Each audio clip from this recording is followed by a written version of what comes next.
Hello, everyone. Welcome once again to another episode of Life, Love, and Conservation with your conservation host, Carolyn Hennesy. Look, these are new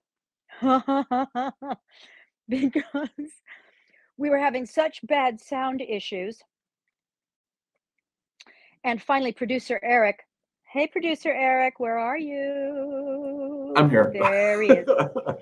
Finally, producer Eric said, Carolyn, it's you. Yes. It's not I got me. a new computer for you. So Yeah, I think he got an entirely new computer for me. So and the sound issues were still there. In fact, the last episode with Nancy Lee Grahn, all hail, we love her. There was still there were sound issues. No one actually mentioned it, right, Eric? I think in the comments, no one actually mentioned it because everyone was entranced by Nancy and my everyone was loving the show that you right. Yes. So I said, okay, enough. I finally realized that yes, it was actually my fault. So now we have AirPods, and I charged them all last night, them both, and I've been running around the house going, hey Siri, do this, hey Siri, and it's like, and you're tapping them, it's like, and it's so cool. They're really actually very groovy. But once again, I am behind the times. That's fine. I either lead the charge or I'm behind the times. Much more frequent. So here we are, and now there will be no more sound issues. It's very exciting until we get, and we are hoping at some point to get into the big brand new studio. We would like to do that. So once again, thank you, Univera. Pure aloe vera based products for the skin, for the internal, and I almost now don't really know how I functioned before without them, and I do not know how I will function if they are taken away. You may find me in a heap on the floor because everything I take in the morning, the Aloe Select, the small little bottles of the energy, what I put on my face, the and body. It's I'm becoming an aloe plant, basically. I'm becoming my own little aloe plant, and we may actually have so thank you at Univera for sponsoring the show again, and there may be some interesting doings in the work that we might be able to talk about, right, producer Eric? Not now, but hopefully very soon. Hopefully very, very, very, very soon, because Univera, in addition to making wonderful, they own the aloe fields. Yes. Yeah. Miles of them. And Eric told me something very interesting. The research that we've done, they have the largest botanical library in the world. Eric? Yeah. They have the largest botanical, like actual samples of botanicals, plants, Yes. herbs, roots, leaves, trees, berries, whatever. They've got the largest library in the world. So they are constantly, going back to that library with aloe, the pure aloe as the base, and formulating. So it takes a lot for me to really promote something on my show. Either show, animal magnetism, people ask me to promote things all the time, and when we reached out to Univera, we knew that, and thank heavens they said yes, because and Eric brought it to me. Yes. So thank you, producer Eric, for once again changing my life. So Univera, look at univera.com. We may or may not have a very special guest on today. Now, here's what's interesting. If we don't have this particular guest on today, we will get them back, and I'm going to try not to. And you know what? Him. We will get him back, because I tried to think of who I could follow Nancy Lee with. You General Hospital fans will understand what I'm saying. And there's really only one person on the show. that I could follow Nancy Lee Grahn with. And those who've most of the General Hospital fans have already said the name. And we're going to see. We sent him the link. We confirmed it. So far, he hasn't chimed in.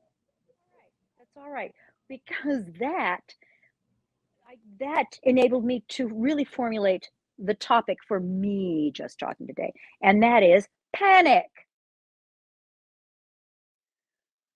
I'm not going to panic if he doesn't call in. Okay, you know what? I'm just going to say his name. You know his name. Yeah, Maurice Bernard may be calling in. That's the teaser. And do not be angry with me if he doesn't. But yeah, absolutely stick with the whole show, because I think panic is an important topic. When, 12 noon our time hit and there was no call, did we freeze? Did we say, oh my God, what are we, were we paralyzed? Did we say, well, we can't do this, let's just, let's push it to another day? No, because it's a serious life issue that when you panic, you create stress. And I know we've talked about stress before, but panic is like the mama and the papa of one of them of stress. I opened in a play last Saturday, and 10 minutes before curtain, some of the people were a little antsy, panicking, some of the younger actors. And I said, don't, because here's what's going to happen. People are by and large forgiving. Memories are by and large short. So if something happens, guess what's going to happen? The sun will come up tomorrow. What? The earth will not stop turning on its axis. And all will be right with the world, or as right as the world can be. In other words, there is very rarely, even when you're about to go on stage, and it's the actor's nightmare, panicking. Do I know my lines? Can I remember my blocking? Yeah, you're going to be fine. And if you're not fine, someone will be there to help you. And if you're not fine, the audience won't care. Just won't care. Today, where's my very extremely amazing special guest? Not here yet. Not here, maybe for this show. We'll get him back on. You just don't panic. Okay? A train's coming at you and you're on the train tracks. Okay. You get that. However, if you remain calm, you can probably untie those snidely whiplash knots in the ropes that have bound you to the train track. You know what I mean? If you don't panic. If you don't panic and your car has stalled on the train tracks, you can probably think clearly and rationally and get out of the car. You'll lose your car, but you won't lose your life. Panic is a killer. Panic is a soul crusher. There is nothing to panic about pretty much almost ever. Now, what's interesting is that I called producer Eric this morning and I said, producer Eric, I'm in a panic. I basically said, I didn't say that. I said, I've lost my internet. Life as I know it is going to cease. In this day and age, if you lose your internet, first of all, you've lost your electronic leash, right? But basically, you've lost your connection. You've lost your connection to the world. You've lost email and the ability to look up something on Google and the ability to order something on Amazon. It's gone. If you don't panic and you just know who to call, guess what? You get your internet back. Okay. Eric, thoughts on panic? Yeah, I think, panic is very real. I've had it a number of times in my life, but it is also an invention of your mind too. It is an invention of your mind. Again, a train's coming at you and you're on the tracks. That's not necessarily an invention of your mind. That's the reality. But if you can slow down and stop, how many times a day? Over what do we panic? Do we think that it's the end of the world? Nothing is ever going to be the end of the world until really the asteroid is on, you know. And even then, we've got lasers that we can shoot into space. I mean, seriously, there's nothing really to panic over. So can you think of maybe an example, Carolyn, early in your career of something that you panicked over that now you wouldn't even blink an eye at? Oh, absolutely. It's interesting. Okay. I was in an audition once, and a very good friend of mine was the assistant to the woman who was auditioning me. So they were both in the room, right? This very, very good friend. And I finished the audition, and they had the presence of mind and the real respect for me to say, you know what, I just don't think that this particular role is going to go your way. Usually you never know as an actress. Usually the casting director goes, thank you very much, okay, thanks for coming in, bye. You never know. But they said, I just don't think this is going to go your way. And I went, what can I do? Can I do this? Can I do that? Can I make myself taller or shorter? Or in other words, what can I do? They said, no, it's fine. No, you were fine. This particular, it's just not going to go your way. And I went, and I left the room. Because in that moment, I panicked about not getting a role that I don't even remember what it was. My friend called me that night and said, you did great. You just, they were looking for something else that you will never be you. Well, if they were going to buy you, they would have bought you. If they were going to buy anybody even close to you, they would have bought you. But they're looking for something slightly different. Your read was great. Whatever. But Carolyn, in your panic, you came off as desperate. And I went, oh my God, it hit me like a lightning bolt. Because I stopped immediately. Because the one thing you never want to be in an audition, in a job interview of any kind, in any situation, desperate. They smell desperate coming a mile away and they run from it. It's simply one of those chemical, pheromonic things that if you exude it, they sense it and nobody wants to deal. It was one of the best pieces of advice that I've ever gotten. And thanks to my friend who had the respect for me to say, we know what you want to do with this career. Well, don't do that. Don't do that. Don't be desperate. You are the best you, period. Do the best you. And they'll buy it or they won't. You can sleep at night. No, there's nothing. No. And if they want you to be taller or shorter, if they want you to be this or that or this or that, they'll tell you. So it was that panic moment that then, was one of those small little pieces that helped me have the career that, the feedback from which helped me have the career that I now have. Right? Don't be desperate. But somebody actually had the presence of mind to tell me. Otherwise, who knows? Who knows? I might still be doing it, and I might not be where I am. Doubtful. I mean, somebody might have just told me, right? So there you go. That was an instance of panic that I didn't need. Panic never does you any good. Clear, cool heads prevail. Always. Don't you think, Eric? Producer Eric? Oh, 100%. Where are you? I'm right here.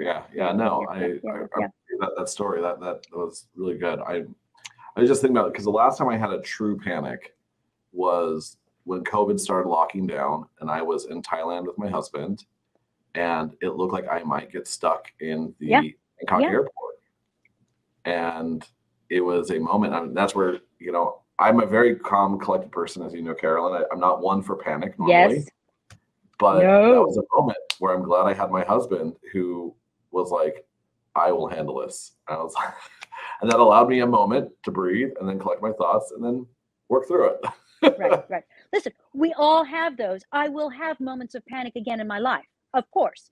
But it's when you can almost, it's a muscle that you can exercise. When you have panic, stop, identify it. Say, okay, I'm in this.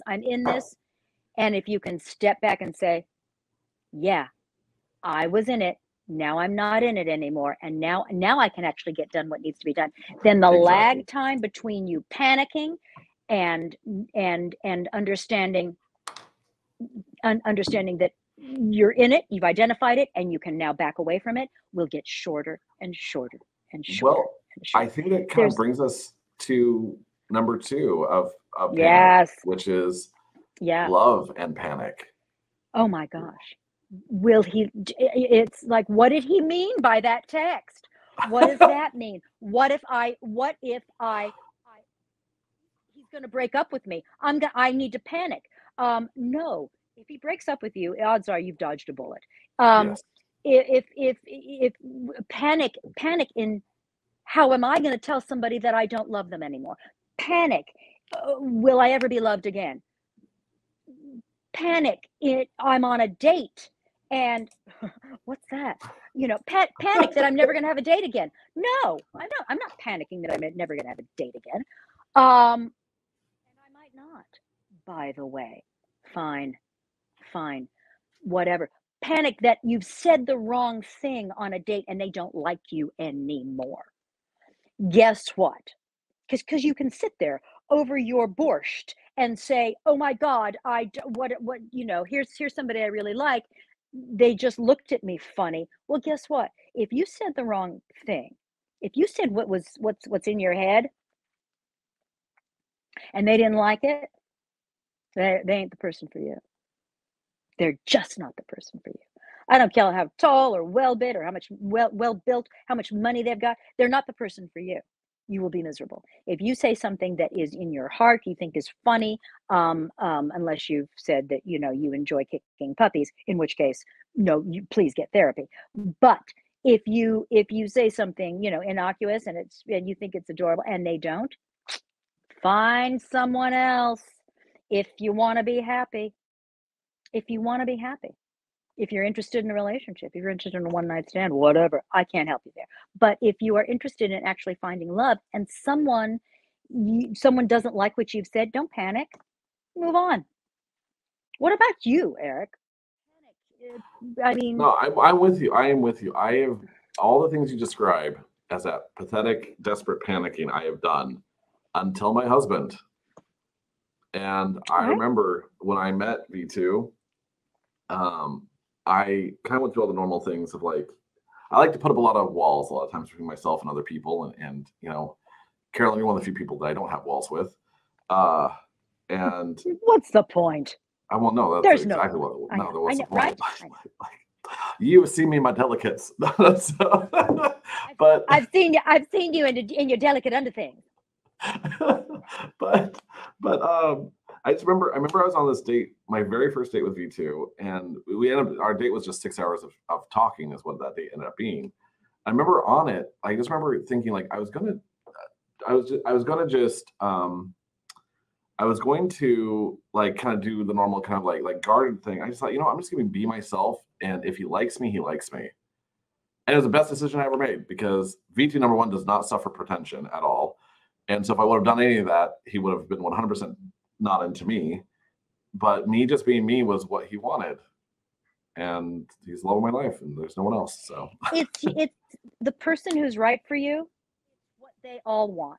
And if you end a date and then 3 days later he hasn't called or she hasn't called, and then you start to panic. What did I do? Forget it. A whole movie. He's just not that into you. She's just not that into you. Yes. Great. It's what you panic is the absolute either incomprehension or disregard for the fact that the universe just did you a favor. Yeah. Don't panic. Yeah. Okay? Because panic, like desperation, is it's a killer. It kills everything. It kills your soul. It kills the moment. It kills, you know, just let it go. 100%. Let it go. Be who you are. If a potential love interest doesn't like who you are, don't panic and move on. It's as simple as that. So panic, yeah, panic. Ignore panic. Let it go. Let it go. Let it go. Let it go. So there. I stopped panicking when I sing. Did you know that?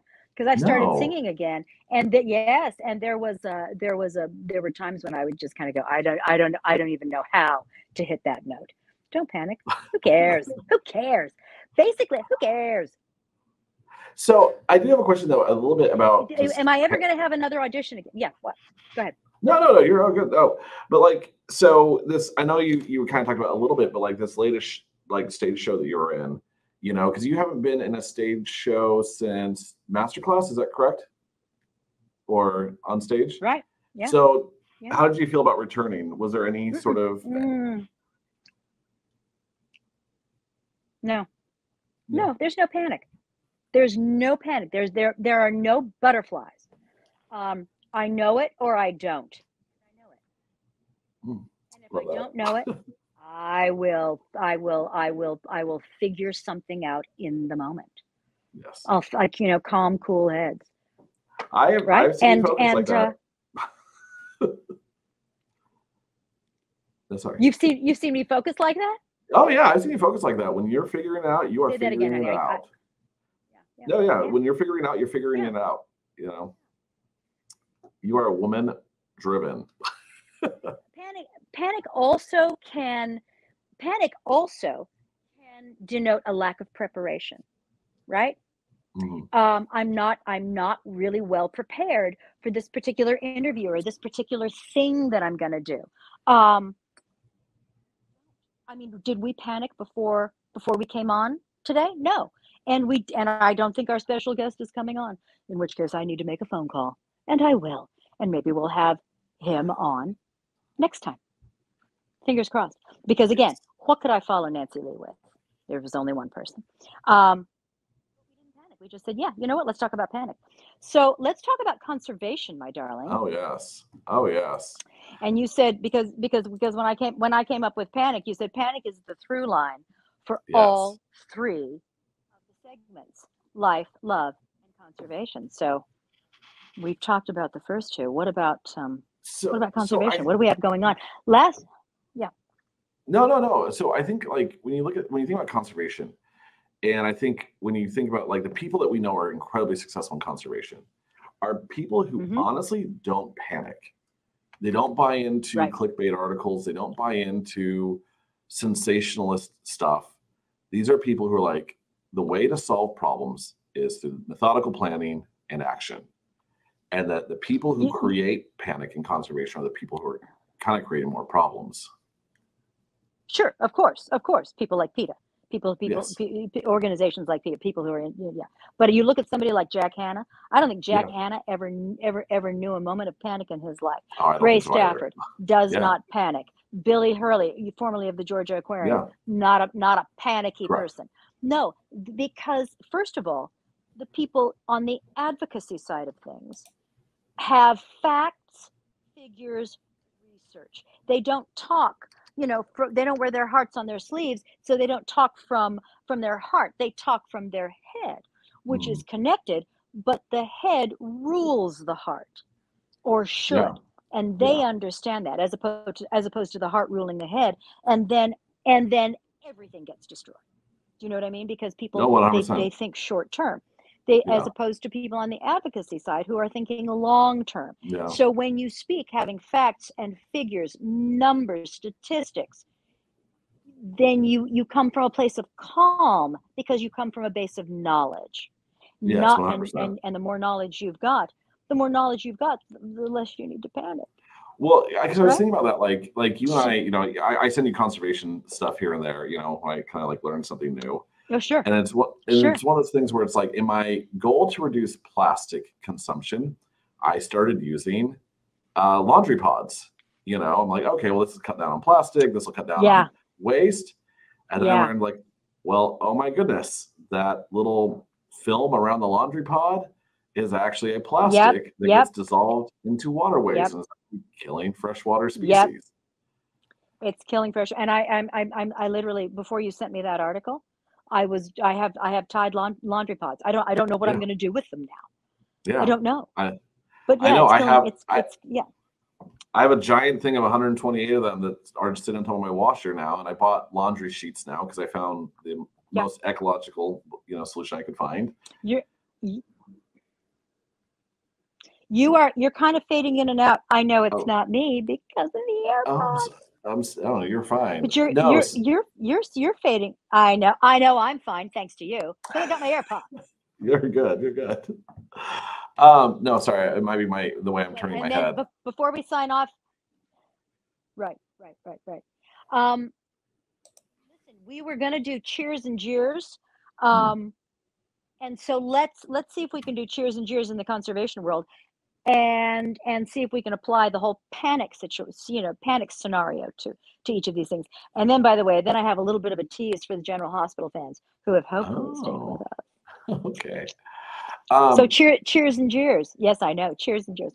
So cheers, I'm actually going to give to laundry sheets. They are a economical, affordable way to do your laundry. You're not shipping water. It's pretty incredible. Really huge fan of it. And the jeers I'm going to give to pods. They're sneaky in the fact that they're not eco-friendly. No. Tell me, how do you? I mean, a laundry sheet? Like you mean like a dryer sheet? Yeah, no. So it is an actual. I'm gonna send you a box. I found someone that I like. So I'll send you a box. I'll send it through Amazon. So but so do you put them? Because I don't know about laundry sheets. I know. Yeah. So it looks like a dryer sheet, but it's a little bit thicker. But it's actually made out of soap. Yeah, so it completely dissolves because it's just a sheet of soap that you put into your washer. That's all.